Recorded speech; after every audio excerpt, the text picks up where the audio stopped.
Bonjour Madame Dupéré. Bonjour.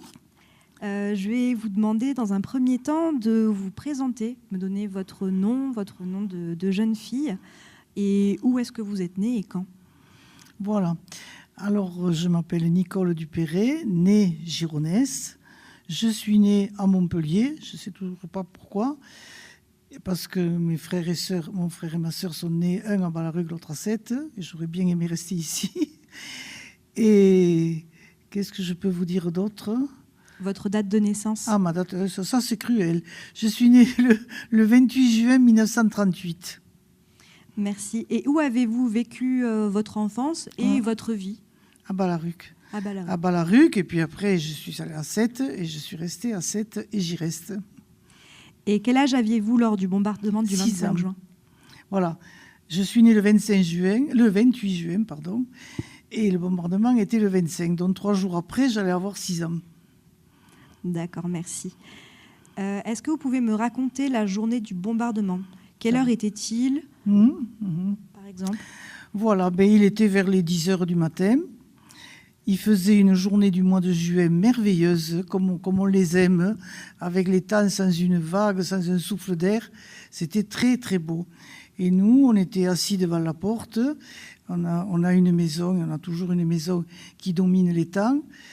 Et voilà, et c'était tranquille. On regardait les gens qui passaient en vélo, et je le dis dans mon texte, parce que les employés de Saint-Gobain, certains allaient à la messe. Et nous, on était là-haut aux usines, des rouges, des révolutionnaires, des immigrés, et on n'allait pas à la messe. Alors on regardait les gens qui passaient, on se moquait un peu d'eux, parce qu'on a l'esprit un peu taquin. Voilà. Et à ce moment-là, on était tranquille avec les voisins, parce qu'on vivait quand même en communauté. Il y avait une solidarité, on s'entendait bien, on était comme de la famille. Et à ce moment-là, ma mère s'est aperçue que du côté de Sète, à l'endroit où la colline fait un creux, du côté de la Pointe-Courte, la gare, il arrivait une espèce de nuage noir, métallique. Et ma mère a dit, on va nous bombarder. Donc à ce moment-là, on a compris que c'était vrai, qu'on allait nous bombarder, parce qu'à l'époque, il y avait des alarmes, des sirènes. Mais il ne se passait jamais rien. Il y avait le début de la sirène, puis il y avait la fin, et il y avait rien. Donc on ne se méfiait pas. Mais là, on a compris que quand même, ça allait nous tomber dessus. Et alors là, ma mère nous a pris, mon frère et moi. J'ai un frère qui a un peu plus d'un an de moins que moi. Et on est partis parce que mon père avait des vignes du côté de Carrefour. Et il était à la vigne. Et ma mère n'avait qu'une envie, c'était d'aller rejoindre mon père qui était à la vigne. C'était pas quand même à la porte à côté. D'autant plus que ma mère était enceinte de 3 mois, pauvre. Alors on est partis en courant, et tous les voisins du quartier étaient alignés contre le mur de la carrière, derrière, et appelaient ma mère, et disaient « France », ma mère s'appelait France, « France, viens, on va mourir ensemble ». Et ma mère, elle n'avait aucune envie de mourir. Et alors elle nous a traînés comme ça, on a couru, et on est arrivé dans la rue des Acacias. Et dans la rue des Acacias, il y a des grands bâtiments que Saint-Gobain avait fait pour les ouvriers, des beaux bâtiments d'ailleurs qui sont restés. Et on a longé ces bâtiments en courant.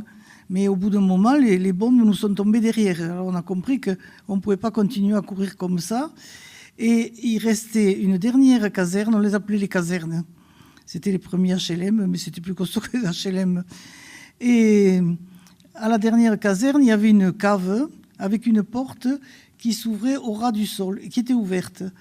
Et on s'est engouffré dans la cave et on s'y est tenu pendant tout le bombardement. Et là, alors, les vagues d'avions arrivaient.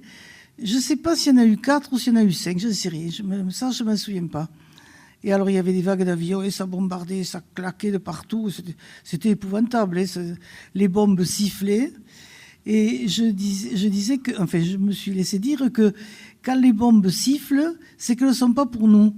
On n'entend pas la bombe qui va vous tuer. Donc, on a eu la chance de ne pas entendre la bombe qui allait nous tuer. Et on était réfugiés, là, dans cette cave, dans le noir, c'était humide.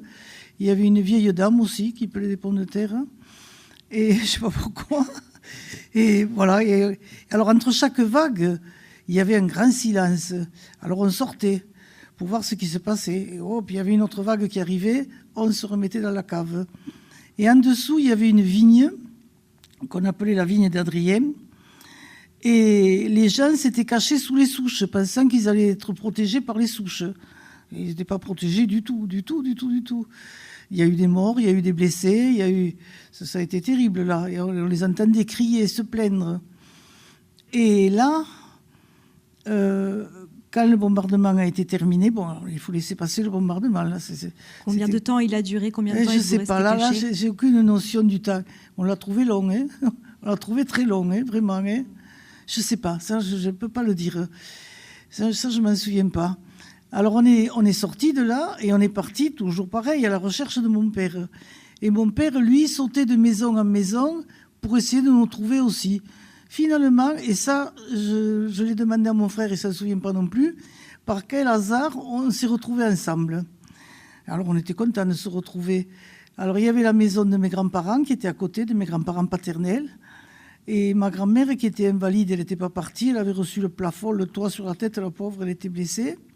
Et puis, il y avait des blessés partout. Hein, ça, au bout d'un moment, alors, les gens se rencontraient et disaient « Mais tu sais qui est mort, un tel, un tel, un tel ?» Il y a eu quand même 21 morts, je crois, 21, dans une population où on était peut-être 200 habitants. Je ne sais pas, j'estime pas ça. Hein, mais ça fait quand même 1 sur 10. Voilà. Et alors après, il y a eu des cas particuliers. On ramassait tout ce que les gens disaient. Tu sais, une telle, elle est morte, une telle, elle est morte, un tel, voilà. Et je peux vous dire des noms de gens qui ont été blessés. Est-ce que vous en connaissiez qui sont morts oui, ou qui ont été blessés? Oui, vous les connaissez? Bien sûr. Mais on se connaissait tous. On n'était pas nombreux, vous savez. On se connaissait tous. Hein.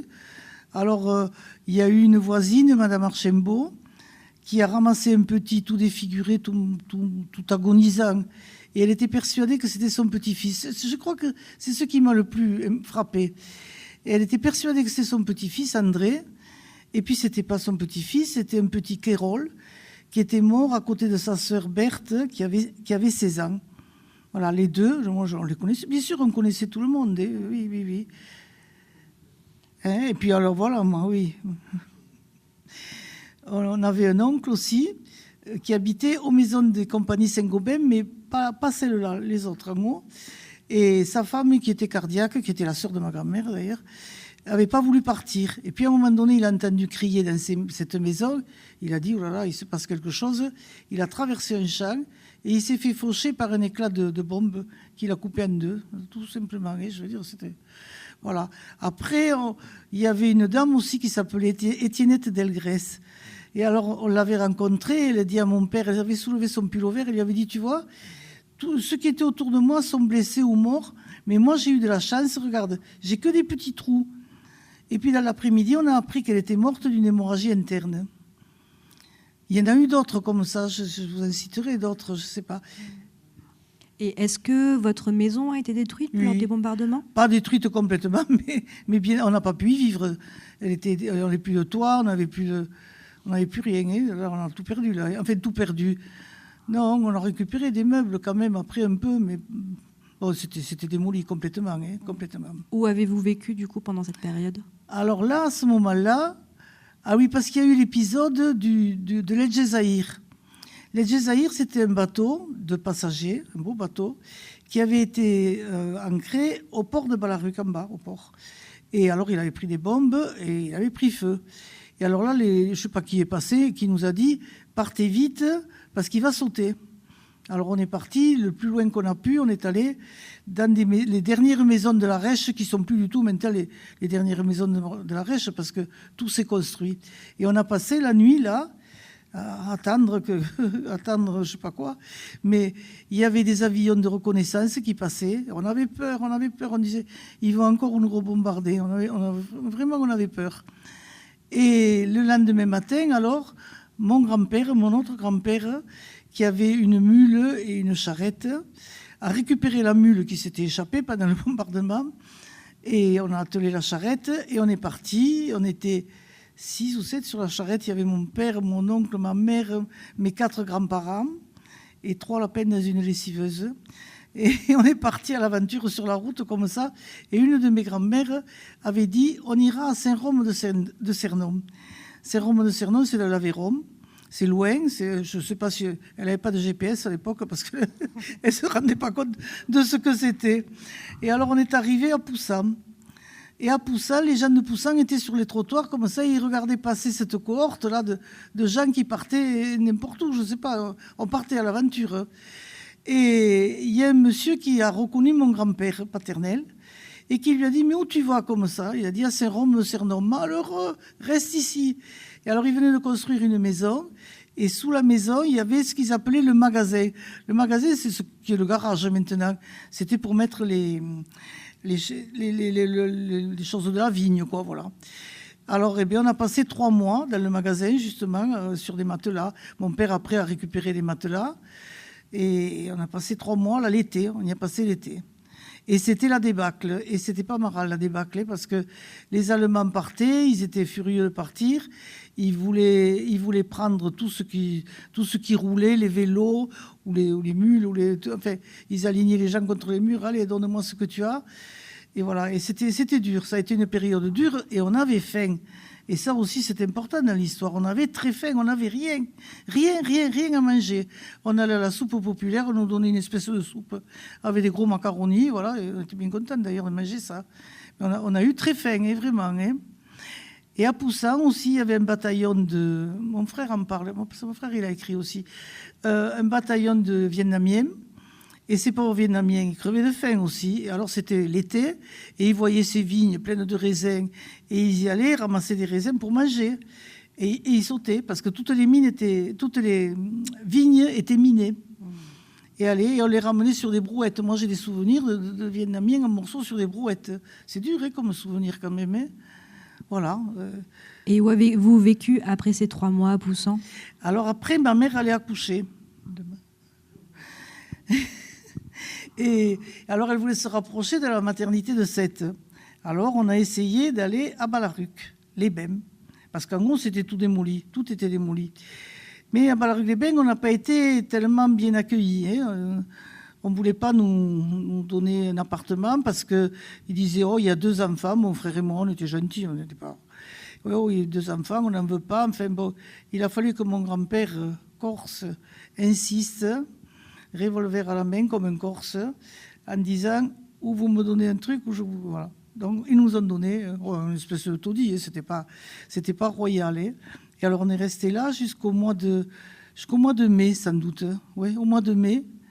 Oui, c'est au moment où la grotte là-bas a sauté, à cette...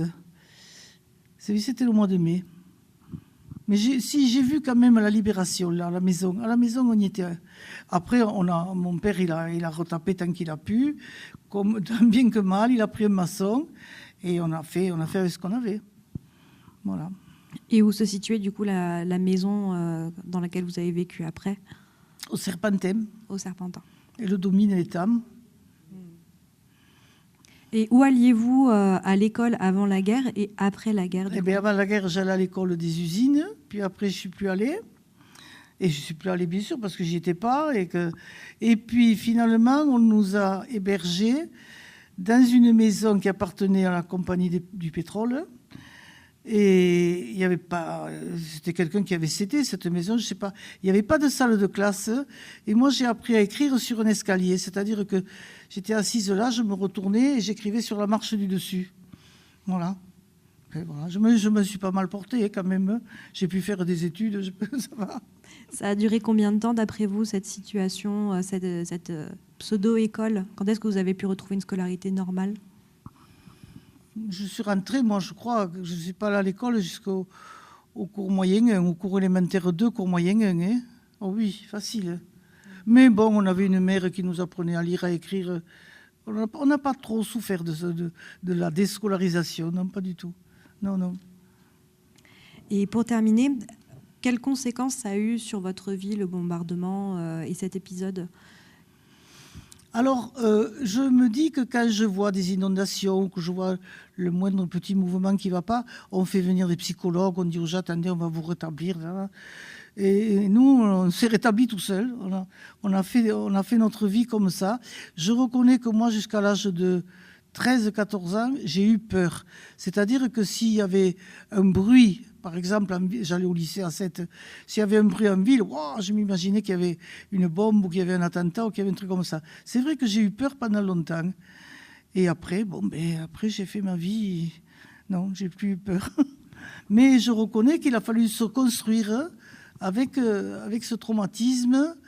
Et quand j'en ai parlé tout à l'heure d'Allemands qui te mettaient le fusil sur le ventre, avec mon frère, on l'a eu ça, on y a eu droit.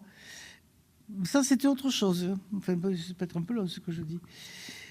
Bon, mon père avait une voiture à l'époque. Alors, une voiture à l'époque aux usines, les gens, qu'est-ce que c'est ça, ces gens avec une voiture? Bon, il avait une voiture, il l'avait payée, il l'avait gagnée. Et quand les Allemands cherchaient de quoi s'enfuir, on a un voisin charmant qui nous a dénoncés.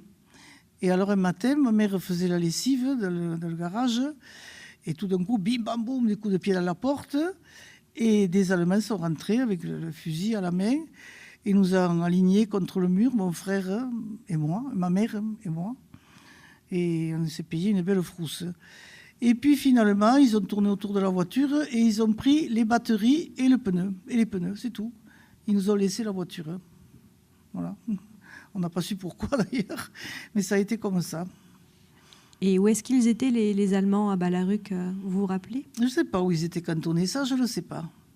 Ça par contre, je ne le sais pas. Je sais qu'on les entendait le soir passer, le bruit des bottes le soir. Et hier, je suis allé à Escalacette et il y avait des Allemands, des bateaux allemands. Et à un moment donné, ils sont passés à côté de nous avec ce bruit de bottes qu'ils ont gardé. Et en chantant, ça m'a donné chair de poule. Tu vois, je n'avais pas oublié. Et pour terminer, quel message vous souhaiteriez faire passer aux générations futures, aux futurs Ballarucois? Est-ce que vous en avez un? Eh bien, aux futurs Ballarucois, peut-être pas. Moi, je fais passer des messages à mes petits-enfants. J'ai des petites filles, des petits-enfants. Je leur dis, souvenez-vous d'où vous venez, d'abord, puisque nous, on est quand même enfants de travailleurs immigrés. Souvenez-vous de qui vous êtes. Et puis, voilà, et sachez qu'on a vécu ça. Ça, je veux qu'ils le sachent qu'on l'a vécu. C'est pas pour se faire plaindre du tout, hein, mais qu'ils sachent que quand même, la paix, c'est quelque chose de merveilleux. Et en ce moment, c'est pas gagné. Merci, Madame Dupéré. Je vous en prie.